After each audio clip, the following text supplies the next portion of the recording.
Ladies and gentlemen, Craig Ferguson. It's hard to stay up, it's been a long, long day, and you've got the same man as you go. But hang on, leave the TV on, and let's do it anyway. Hi, everyone. Hey. Welcome, everyone. Welcome. Welcome to Los Angeles, California. Welcome to the Late Late Show. I'm your host, TV's Craig Ferguson. Please sit down, relax. It's going to be a bit different tonight. A bit of a different show. My father, Robert Ferguson, died on Sunday. And I was in Scotland last week, and I said goodbye. So tonight, it may not be a flowing or accomplished piece of television that you're going to see, but I don't care. And I want to tell you, if I get weepy and I don't want any slow camera zooming in and music and stuff like that, you don't need to manufacture the drama. My heart's broken, my father's dead, that's enough. Now listen, I pride myself on being honest when I come out and do this. I feel the deal I've made with you over the time I've been here that I come out and talk about what's on my mind. And if I didn't do this, it would be shameful. So I've got to talk about this tonight. I didn't feel right, you know, coming out and doing my usual complaining about Starbucks, you know, and there's... But I'll be back on them tomorrow night, you know, you know, the half-assed impression of Sean Connery will be back tomorrow. Michael Caine will be back in space. There'll be frisky ponies and cheeky monkeys and emails and the rest of that nonsense. That'll be tomorrow night. But, And tonight will not, it won't all be somber. My father was 75 years old. He lived a very full life. He did everything that he set out to do. And it's not going to be we're not going to be sitting shiva all week with this. We're doing this once tonight and we're saying goodbye. Where I come from, there's in the Celtic tradition, it's kind of a wake. What we do is we talk about a person's life. There's a lot of drinking usually. I won't be doing it. I think others may get involved in that, but well, for other obvious reasons, I don't do that. But we tell favourite stories about the person that's passed, and they're not always very flattering for that person either. It's kind of a roast sometimes. It's a celebration of a human being with faults and quirks and all the idiosyncrasies that go with being a person. And my father was certainly that. My father was born on St. Patrick's Day in 1930, which was a source of great pride to his Irish Catholic mother, and some consternation to his Scottish Protestant father, I have to tell you. And he grew up he was from a poor background. He grew up in Glasgow, in Scotland, during World War II.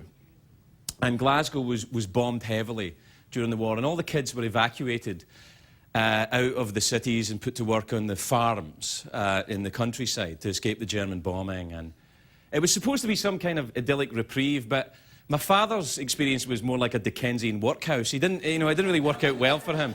And I know it was very tough for him, and he didn't talk a lot about it, but it was 6 years when he was there that it was just awful.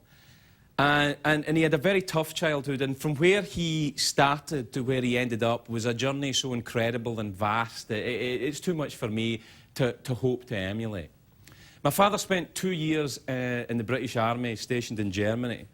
He worked in the post office in Scotland for 44 years. He started as a telegram boy, delivering telegrams on ex-army, Norton ex-army bikes, where you change the gear by taking your hand off the handlebars. It's called the suicide shift.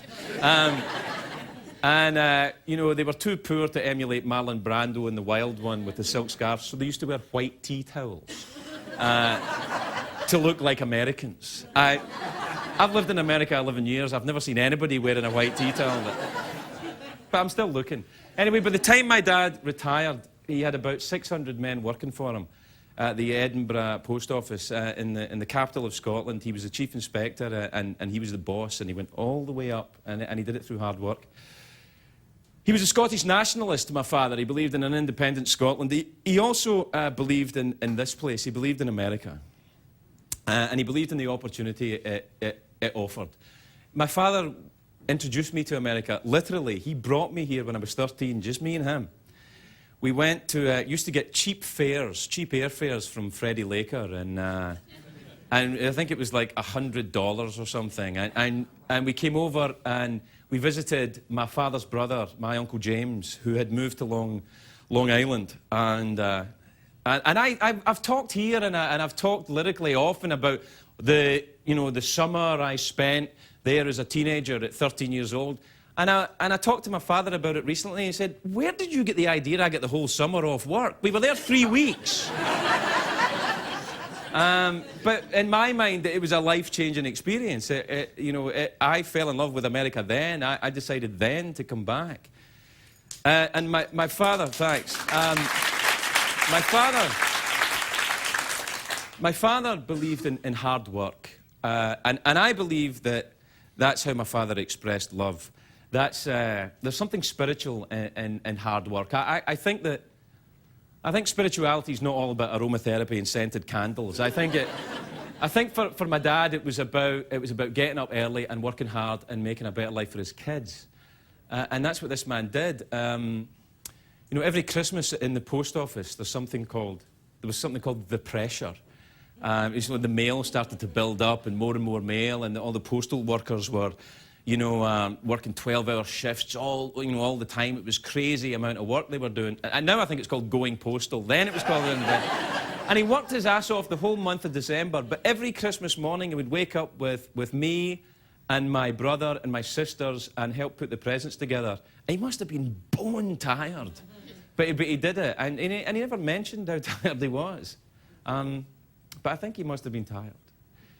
My father also, he was in charge of postal workers. These are postal workers in Glasgow. They were tough men. They're not, they're not guys who say, I'm lactose intolerant. Can we get soy in the cafeteria? They weren't guys like that. And my dad he's a big man, my father, and he had a buzz cut. He made him look like he had a scrubbing brush. It made him look like that. And that was his nickname. He was called Big Scrubber. And the postal workers used to see me, "You big scrubbers, boy," And so I would say, "I'm little scrubber, I'm wee scrubber." But I could never really live up to that. When I was broke, my dad gave me a job as a temporary worker in the post office. It was in December, and it was back in the day when I was still drinking, and I got drunk, and I was an hour late for work, and my father was the boss. And I showed up at 5 a.m. instead of 4 a.m. It was, And another worker told me, "Your father knows you were late and he's got a special assignment for you." And what he did was he sent me to Glasgow Airport to load mailbags onto the planes in December. And I've never been so cold in my life. And remember, Glasgow's on the same latitude as Moscow. And I had a terrible hangover. I was late because I'd been drunk. But I was never late for work again, I'll tell you that. My father was a great whistler.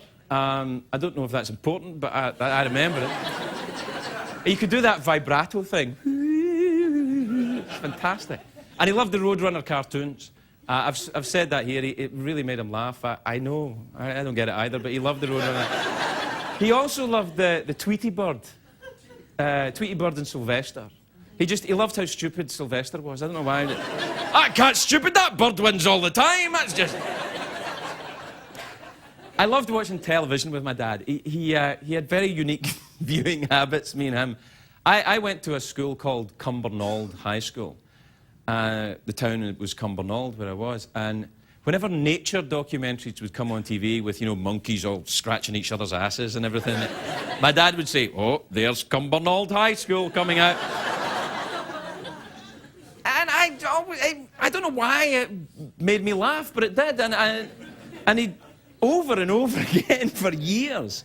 And when we'd watch a horror film, whenever it was a scary horror picture on TV, during the tense bit where the monster was kind of round the corner or something, my dad would always, say, "Mind your back, mind your back." And I pretended it didn't freak me out, but it really freaked me out when he did. And when I was watching television with him, I used to sit in front of him. And he would sit behind me and he'd put his hand on my head.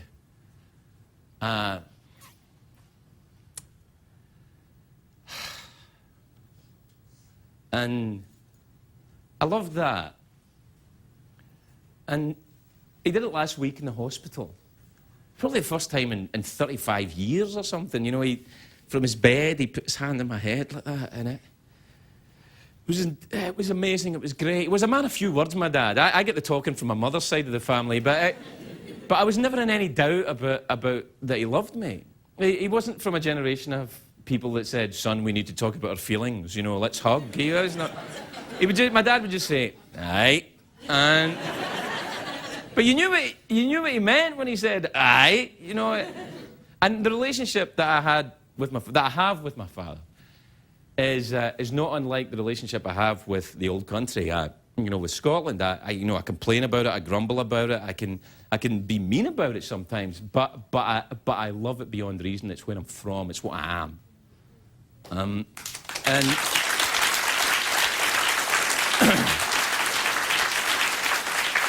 Last week, just as we were cleaning out some stuff. We were going to make, the room more comfortable for him when he got out of hospital.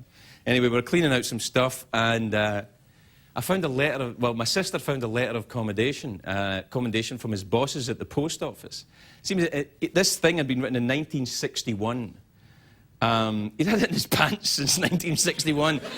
About a fight had broken out in the mail trains where he used to work, and he'd stopped it. You know, he'd got in the way, and people were very grateful. It was a terrible incident. And the incident was dated September 1961. Now, I was born in May 1962. So, the commendation was around about the time I was conceived. And I mentioned that to my father in hospital last week. I said, that was a big month, and he said, aye. And it's true.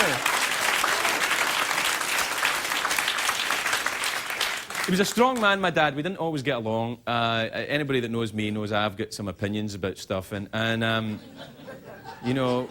we got it straight, years ago. But when I was a teenager, that the night after my sister's wedding, we got into a fight. Well, not really a fight. He said if I didn't stop being a jerk, he'd hit me, and I ran away. But we were... But I want to tell you about who he was. When I went into rehab, I was in the south of England, and my parents took the bus, my mother and father took the bus all the way from Scotland to this place in England, this rehab in England, a very alien environment for them. And they came into this room in the treatment centre, and they sat, the counsellor was there, and, everyone's sitting down, and we're all going to have the family talk. And my father said, just before we start, everybody, let me just say, Craig, I am not going to stop drinking. I said, all right, you don't need to stop drinking. It's about me stopping drinking. Anyway, I want to tell you something that happened last week. I was my father had a mantra. He had a thing, he always used to, when I was going to show business, my mother said, get a trade, you must get a trade, you must, have something to fall back on. But my father didn't say anything like that. He just said, do a job that you love. Job satisfaction. And you can be anything you want to be. As long as you have job satisfaction, you can be anything you want to be. And he kept repeating that. My brother and I used to tease him about it. Job satisfaction, anything you want to be. And we were in the hospital last week in Scotland, and my father was dying, and he knew he was dying. And my son was there with me. He's 4.5. And my son was in, and he drew a picture from my dad of some trees and, a beautiful day, and we put it up on the wall. And he sang my dad, Rudolph the Red-Nosed Reindeer, which everybody wants to hear when they're in pain, and it's the middle of January, and my son sang him the whole thing, Dasher and Dancer and the whole thing. And, and he got through that. But then something happened. My son said, oh, I've got a great idea. And he went underneath my dad's hospital bed. And he said, I'm going to sing a song, and you can't see me. For some reason, he thought that'd be very funny. Yeah? Maybe I'll try it here one night. And and he sang, just as my father was lying in my bed, my son sang a song that he picked up from one of the kids', all these endless kids' albums that come out.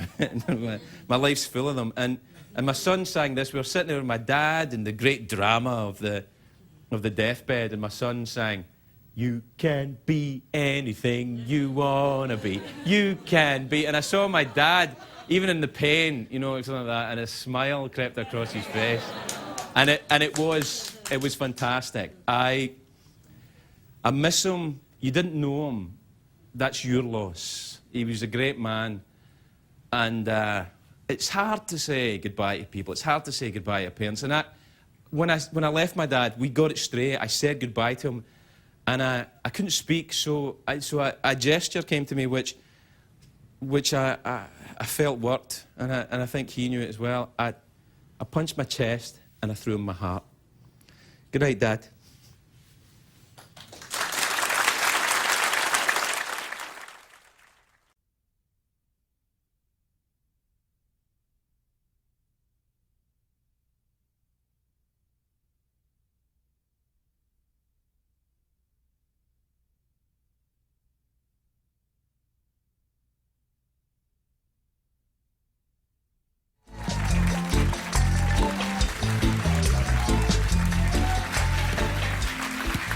Welcome back, everybody. If you're just joining us, you know it must be serious. I'm wearing a tie. Actually, I can't stand this anymore. We're doing a special show tonight because my father died at the weekend, and I can't do any cheeky monkeys tonight, but they'll be back tomorrow. My first guest tonight is a good man, and he's a good friend of this show. He does me the honour of being here tonight. And sometimes you just want your pals around, just to talk. Please welcome my pal, Dr. Drew Pinsky, everybody.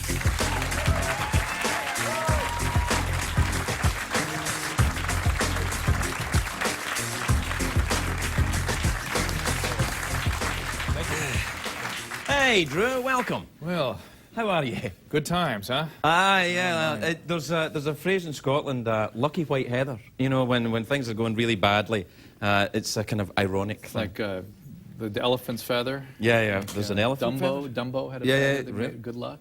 Good luck? Is it good luck? I don't know. No. I don't know. I haven't watched Dumbo in a while, but I've got a feeling I'll be watching it soon. Does he sing "You Can Be Anything"? Not that song, but a lot of songs just like that. Yeah. There's a lot of those songs. It's a very odd thing. Thanks for being here tonight. I didn't quite know how to approach the whole thing, like dealing with the show and talking about it. I'm not comfortable with that. And you've talked to a lot of people who were. My father died of cancer. He was. He was ill for a while. It's an honor and a privilege to be here with you after Thank such a touching, really memorial to your dad. It's a That's testament what it's meant to be. a great thanks. man. And all of us who've been children and had dads, I mean, just these moments that you have with him, of him touching your head and stuff, were so spectacular. Yeah, it was weird in the hospital when we were, you know, he knew he was dying. We knew we were saying goodbye. He's still your dad. He's my dad, and I felt like a wee boy. And he used to get me out of so many scrapes. I don't know who's going to get me out of scrapes now. If I get in trouble now, I'm really in trouble.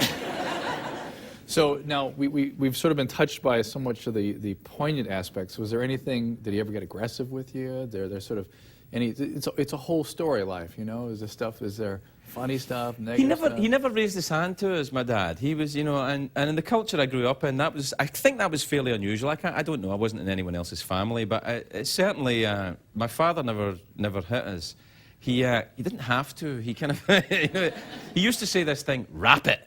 You know, he used to wrap it up. You know, which mean, you know. Was he huge? Was he? He was a very big presence. Yeah. He was 6'2", my dad, which in Scotland, you know, in the 50s and 60s, I think probably made him, you know, Andre the Giant or something. Right.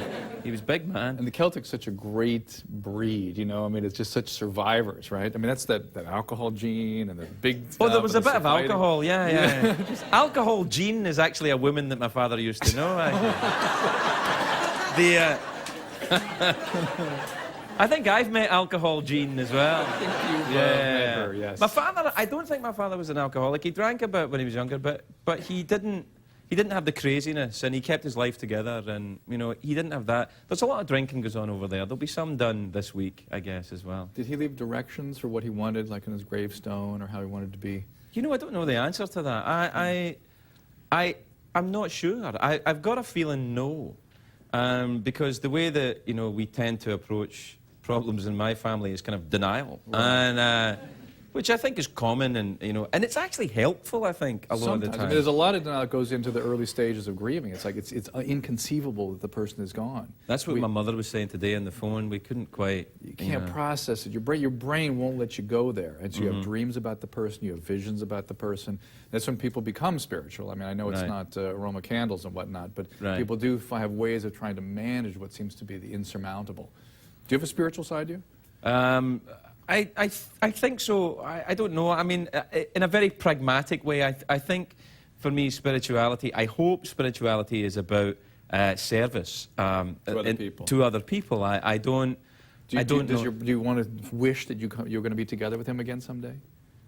I don't know. I mean, yes, that would be nice. I hadn't really. It's hard to think of all that. I know that.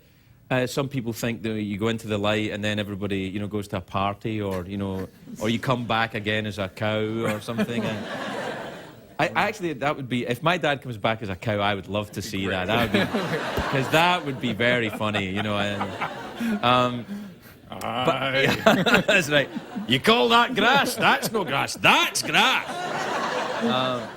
I don't know how I feel about all of that. I want to believe in so many different things, and I know that are you jealous of people that do?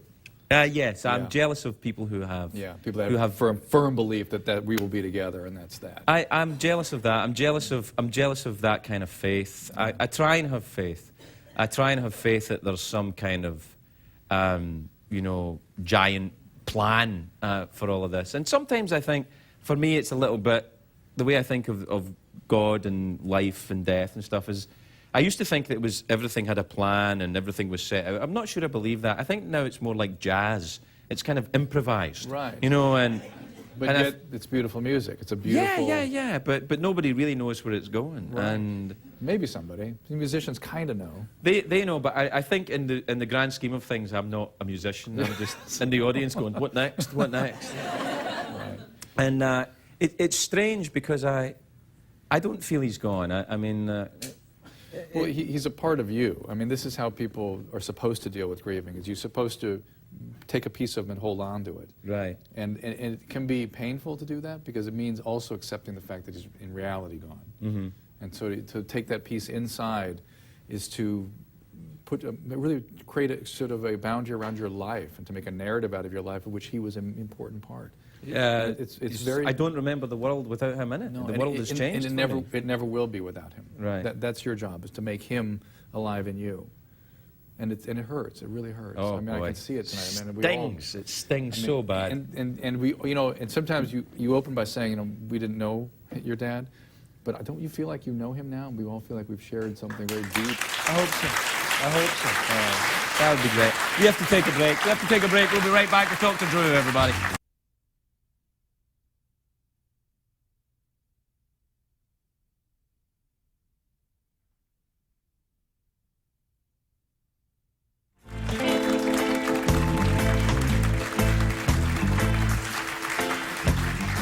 Welcome back, everybody. I'm here with Dr. Drew, and we're talking about the grieving process, aren't we? Oh, fun. Good times. Yeah. Appointment television. Yeah, that's right. Here we go. Oh, man. But it's funny, though, that, part of what I've been feeling since my dad died has also been maybe I should be more sad, or, I'm terribly sad for a little bit, and then I'm okay, and then I think I'm all right, and then it hits me like a freight train. And it doesn't seem to make any sense. People feel immense amounts of guilt when someone dies because oftentimes there's relief. Relief because somebody's been suffering, or relief but you've been anticipating this for so long. You've sort of been dealing with the grieving for months or even years sometimes with things like cancer. It can go on. Did you have any sense of relief with this? God, I don't know. Were you prepared for it? I mean, did you know this was coming? Yes, I was prepared for it because my father and I said goodbye to each other on Friday, and he died on Sunday. Did you believe you were saying goodbye? Yeah, I knew I was saying goodbye. I actually cried like a wee girl all the way for about an hour after I came out of the hospital. And I have this thing that I think a lot of men have, where I don't want to show. Not only do I not want to show emotions, I'm kind of ashamed of having them. Right, you're embarrassed. Yeah, I'm embarrassed by it. Yeah, and it's not cool, although I'm not cool anyway, but still. I was going to say that, but anyway. But the thing that I think we lose track of in our culture a lot is that feelings matter. Yeah. Feelings matter a great deal. In fact, that's how we make meaning of life. I mean, really, I deal with a lot of people with death and dying, and when somebody's pressed to the mirror about what life is about, I think you and I have talked about this before, it's really always other relationships, it's other humans, and you say being of service, that's part of that. Right. But it's the connection with other people that gives life its meaning. I mean, that's, where you get right down to it, that is what life is about. I think so. I always find people more like when you meet people in Hollywood. I don't know if you've had this experience. Quite a lot of people will come up and tell you how great they are.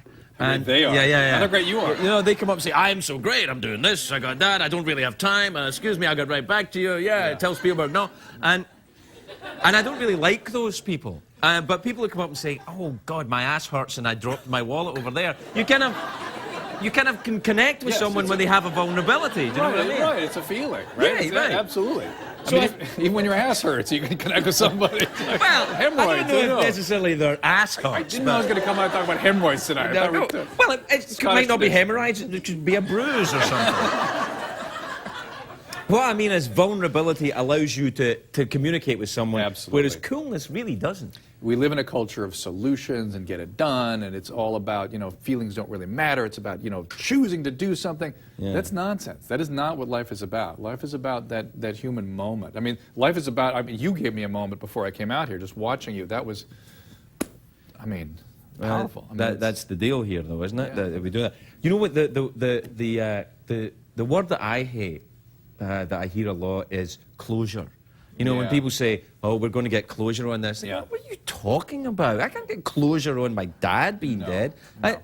What's closure for that? No. It's just like, there's some things you never get over. If your Right. spouse dies, a child dies, a parent died, that is with you. Right. There's closure in the sense you had an opportunity to sort of behave in a way that finished it for you in that moment, behaviorally, like you were able Right. to say goodbye. That's a yeah, kind and of I closure. feel grateful for that. But it's not like you're jettisoning your feelings. That's Right. not closure. Closure is just about a moment with a person where you sort of wrap things up. But this is not. This is an open book. This is the narrative of your life. And it continues. Drew, thank you so much for coming in. I can't tell you how much I It's absolutely my appreciate pleasure. it. And it's such an honor and a privilege. I can't tell you. Thanks, man. Thank you so much. Dr. Drew Pinsky, everybody. We'll be right back.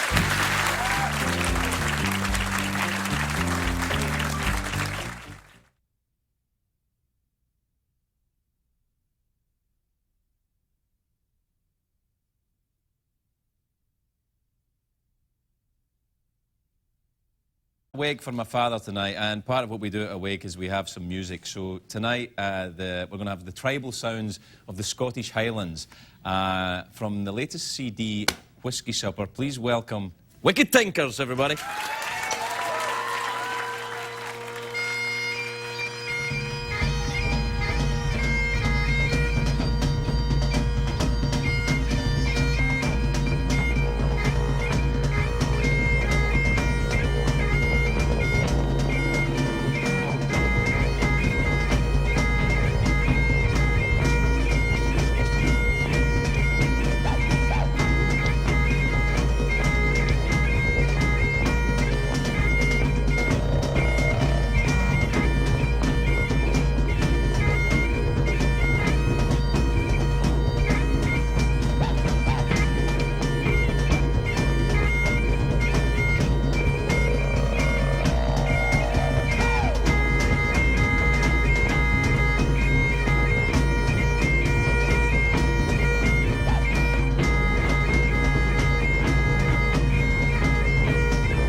Welcome back, everybody. Welcome back.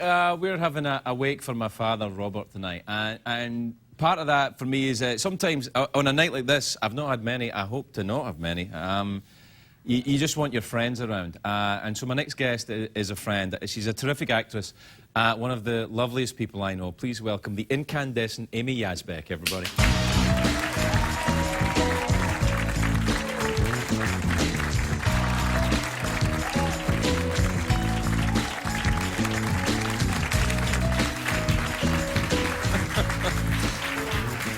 How are you, Amy? Are you emotionally exhausted yet? I am, but Really? not just from the eulogy, but from life. From life? Yes. Oh, my God. It's interesting. I've put fuzz all over you, and I'm sorry. And emotionally, you've put fuzz all over me as well, yeah. Always. I don't with know you. what that means, That's but okay. but it sounds kind of suggestive and And that's the important thing. Vaguely The flirtatious. the suggestivity must go on. I think so. I think the heart goes on, as do the pants. Can I? The heart goes on one leg at a time. as Yeah. do the pants. Yeah. Hey, you know what? When you were talking to Dr. Pinsky, Yeah. might I call him Drew? You can call him Drew, yeah. When He's you were not here. When you were talking to You Drew, can call him Fat Ass. He's left the building. when you were talking to Dr. Fat Ass about the closure, about closure. About closure, yeah. You're right. That is the biggest. What the hell is that? That's a conspiracy. Yeah, I don't know. Somebody made that up on daytime But wait, TV. But if something happened to you, would you want people around you to have closure? Woo, good. That's over. No, it's like when somebody passes away, you have opener. Yeah. Not I Well, still don't feel. know. Well, wait, I mean, connected to how long is it since John died? 2.5 years. 2.5 years. Right. and Do I have closure? Not likely. Yeah. But maybe it means something that I don't understand. Right. I don't want closure. I still feel that connection, and his kids still feel that connection. Right. And I'm still asking him questions, depending on what you believe, up there, in here, whatever, and I'm still getting answers just Yeah. from the way he lived his life. Do you have a belief in afterlife and all that kind of thing? Do you No. go for all of that? Which is odd that I don't. I grew up very Catholic, Yeah. and I remember Which very Catholic as opposed to. Very Catholic is when you have actual nuns and priests in your family, and Wow. and people doing this to you, and You I have just priests in your picture- family? I did, yes. Yeah. Isn't that difficult?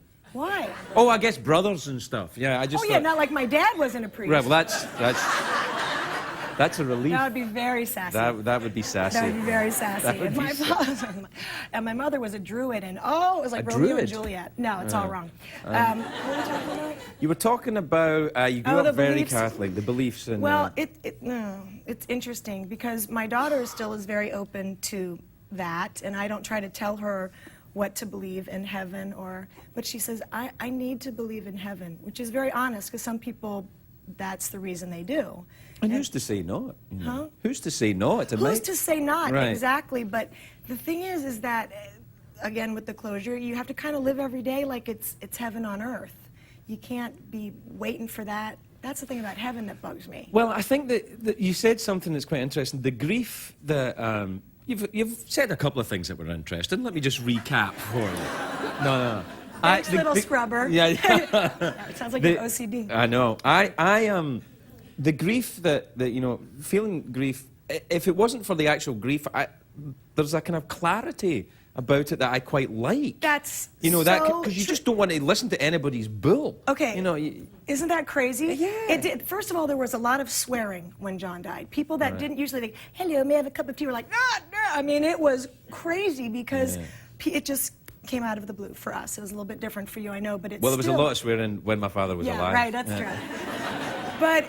And then there is a kind of clarity and a kind of thing where a very wise woman who lost her husband told me, cry, go away. It's all right. That no, please, I cry a little bit every day and I straighten ties. Yeah. Does that help? Well, if I start straightening ties, we're in West Hollywood, I get in a lot of trouble. No, don't just walk up to people and straighten, but I will pick lint and straighten ties. Okay. It's a little thing.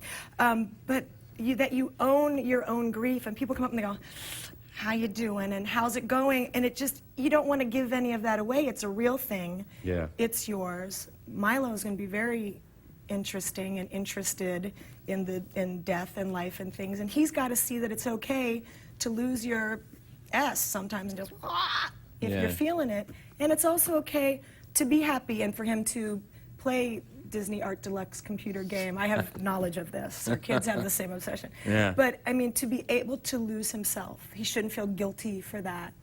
Yeah, I don't think he does. I don't think he will. It's hard. I don't know how you talk to your kids about stuff like this. But we got to take a break and we'll come right back. We'll be right back with Amy Yasbeck. Thank you. Everybody.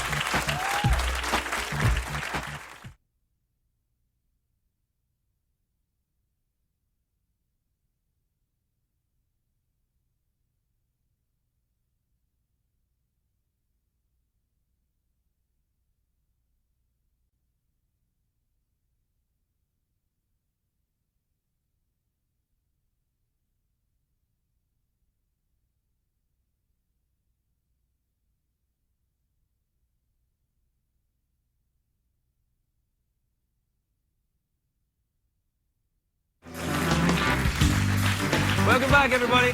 I'm here with Amy Yasbeck. We're talking about closure and grief. Woohoo! Were we? No. Were we done with that? We're talking about having Catholics in your family? You have Catholics in your family. I do have Catholics in my How's family. that going for you? It's okay. You know, okay. I think Scotland is, you know, we're trying to get to the other side of this Catholic Protestant thing.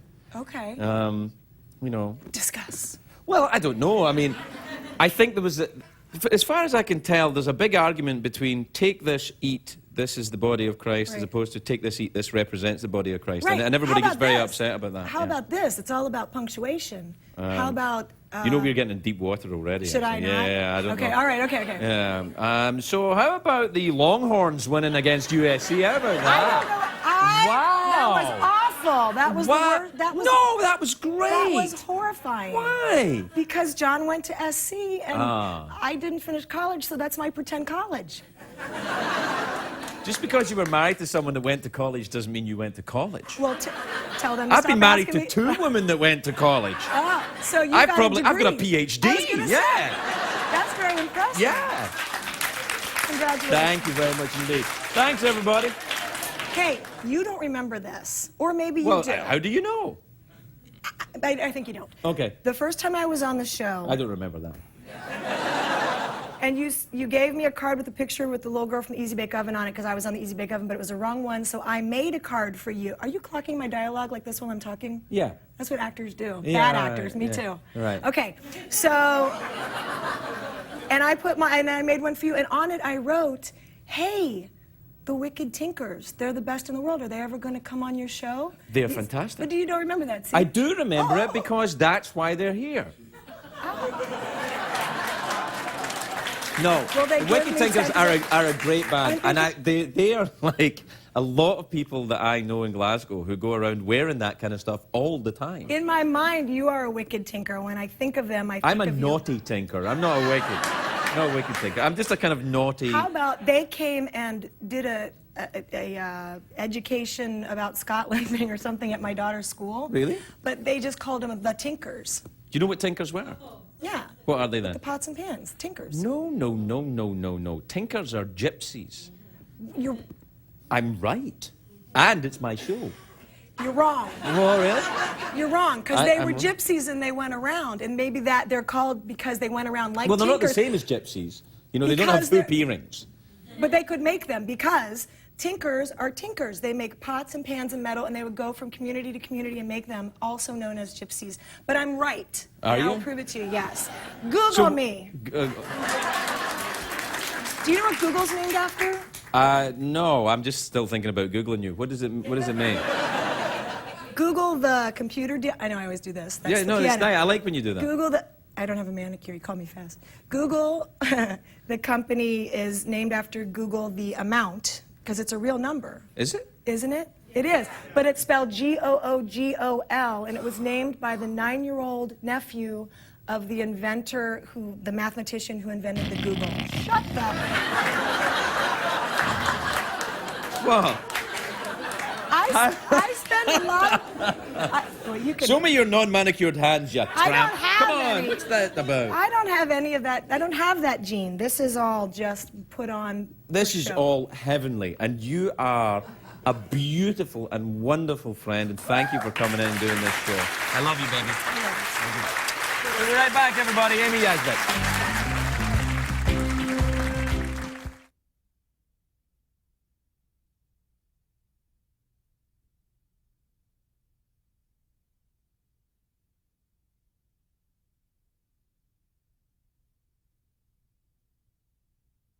Welcome back, everybody. I want to thank my guests, Dr. Drew Pinsky, Amy Yasbeck, the Wicked Tinkers. The boys and I are now going to bang a drum for my dad. Good night, everybody.